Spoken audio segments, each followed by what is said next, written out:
শুধু একটা বিপ্লবের মাস না, কিছু ফকিন্নিরা টাকাওয়ালা হয়েছে এটা সেই মাসেই। বাংলাদেশে 24 সালে অভ্যুত্থানের সময় এই দেশে অনেক সুশীল সমাজ আছিল, যে আসমান কাঁপছে অন হেরা কই।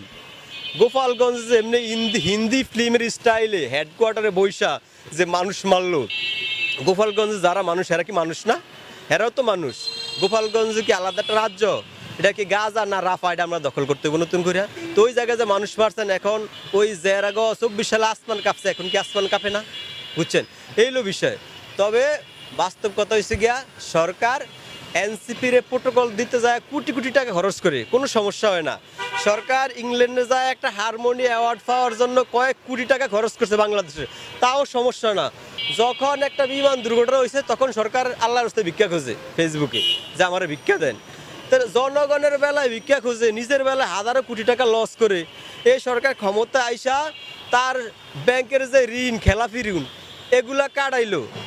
তারপরে তার যত স্বার্থ আছে সব স্বার্থ হাসিল করলো। এনসিপির অলরেডি সব উন্নয়ন করা সম্ভব শেষ করে হইলো। কারণ সরকারটা কার সরকার কন?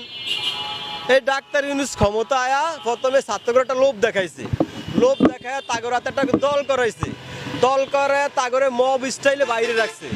যদি কেউ সরকারের সমালোচনা করে, সরকার মব চালে দেয় তাগর ফে। আর একটা দল